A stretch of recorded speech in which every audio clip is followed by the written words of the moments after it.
Hey everybody, we are super excited today because in the last couple of weeks we have seen a massive shift in the real estate market in Southern California. We're not super excited about that at all, actually. We're excited to be here today to have this video. Okay.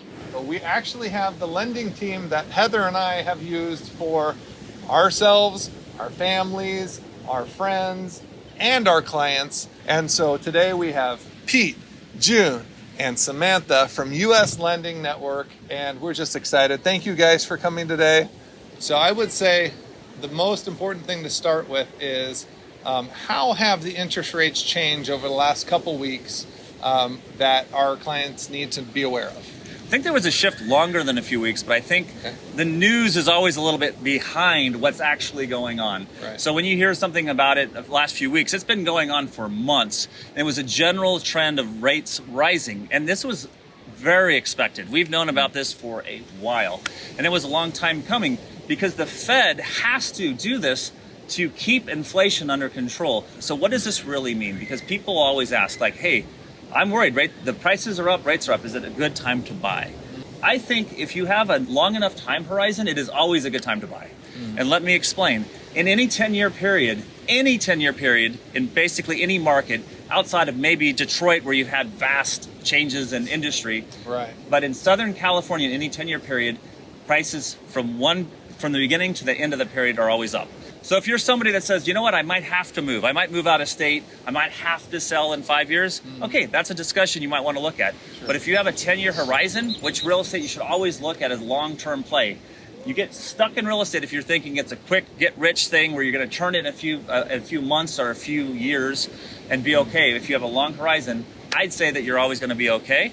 And I can expand on that too, because one thing that I really worry about is if people think they're just going to sit on this and rent, because rents are going up. Right. Rents over the last few years have been kept down because of rent control. Right. Okay? Rents probably can jump up another 20%. Wow. Think about that. So whatever you're paying now, if you're just sitting on the sideline and waiting, you could be paying 20% more within the next 2 years. Think about that.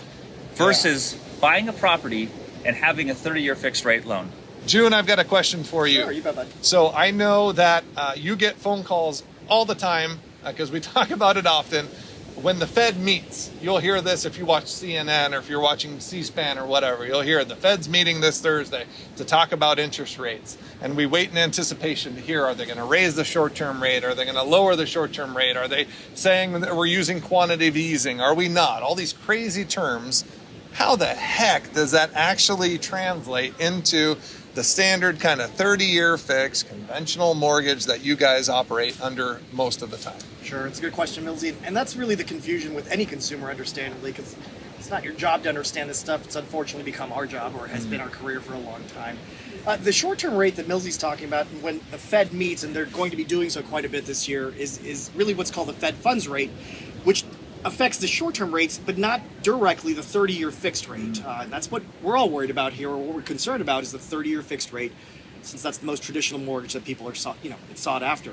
However, it does have an indirect effect on a 30-year rate, and especially in a volatile rate market like this year that we're knee-deep into already, that short-term rate, that Fed funds rate that we're talking about, is really having a very quick effect on the 30-year rate, because naturally banks aren't certain how to price their loans.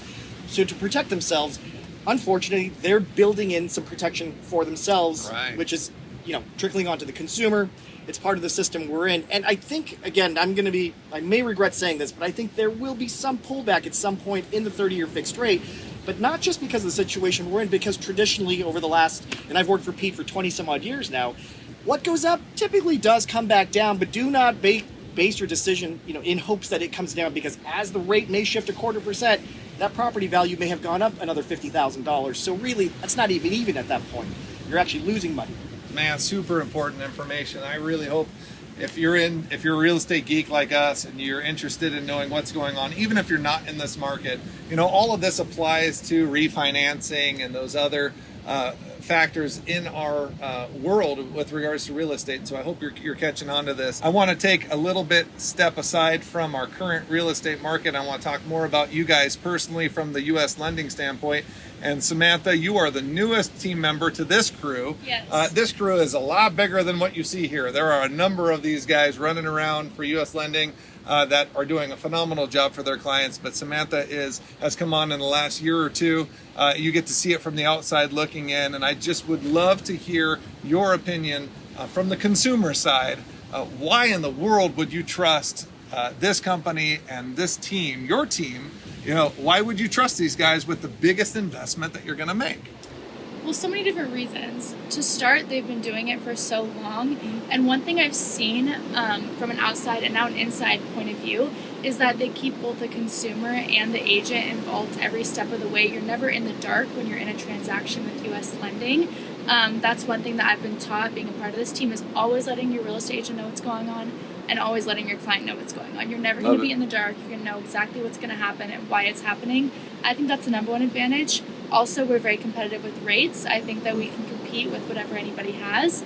And I think if you're just looking for a good team that's been in the industry for a while here, local in Southern California, there's not really anywhere better to look, but I might be biased.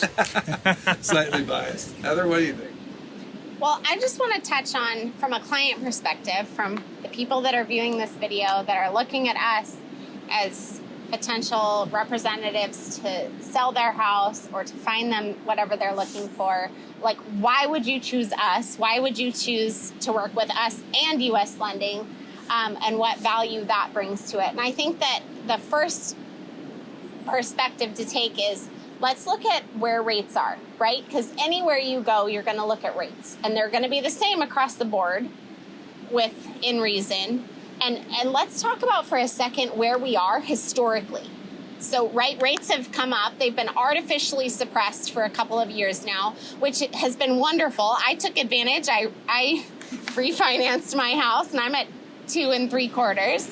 But that wasn't realistic. I was able to get in on it, and so were a ton of other people. But it's artificially low, and that's not healthy for the economy. It's not healthy for the real estate market. Can we talk a minute about what led to those artificial rates, and then where they're at now in perspective to where historically in the last 10, 15, 20 years we are in that kind of... I got into business in 1996 and rates were close to 9%. And I think the average over the long haul has been closer to 6%. So I think, rates hovering around 5 plus or minus, some good days 4, high 4s, low 5s. It's pretty good. Your mortgage payment is only typically 30 to 40% of your income. Right. So what we've seen lately in this tighter job market is we've seen people making more money. Right. They've been getting raises. Now, I think when the Fed raises these short-term rates, which they've also reduced the quantitative easing, which means they're not buying bonds, mortgage-backed securities anymore, and that means there are less buyers of bonds, so those bond prices are going down, which causes yields to go up. It's a whole thing. And believe me, if anybody has more information, they can call me directly. I can talk about an hour on this stuff. And to add to what Heather's question was, is that, how and why were these rates so low? Pete, I'm sure you can add to that. Certainly government involvement. Oh, yeah. But COVID triggered that. I think that's what Heather was alluding to, is that, that horrible pandemic that's really, I think, affected the whole world. March of 20, was that about right? Correct. Where it really started. Yep. As Pete mentioned, quantitative easing, and the Fed was buying a ton of mortgage-backed securities as well as treasuries. Yeah, when the Fed gets involved where they normally wouldn't, and they're coming in and they're buying everything, basically. And you saw when they were doing it. They were doing it at specific times of day. And you can literally watch real-time charts of the mortgage-backed securities, called MBS. You'd see it, and the rates were just getting better. Now that they're backing out, they're selling. And so every day we've seen rates going up. But it's still lower than historic averages. And that's the thing that I think that the public doesn't necessarily understand, which is important to make a point of, is that at the same time that we were all really happy about the Fed getting involved and artificially lowering rates so that we could do that, now they're like any parent, right? Yeah. Like you step in when you need to, and then you ease up when it's time. Hey, as we're sitting here today, the market literally feels like it started to shift. within the last couple of weeks as far as the demand, where we were seeing 30, 40, 50 offers any given weekend on a new listing. Now we're in what we feel, and what June kind of just mentioned right now, is this holding pattern, this stopping pattern where buyers are like, we're not sure. And that's why we're producing this video now, because we know if you're seeing this now, you may not be completely sure of, is the market going to continue to skyrocket? Is the market going to go on a slump? Is it going to pick back up? And the truth is, none of us know, but what we can tell you from the combined, literally like almost 100 years experience in the real, we shouldn't say that. That's That just feels all weird. Pete. I could feel the gray in Pete's beard when I say that.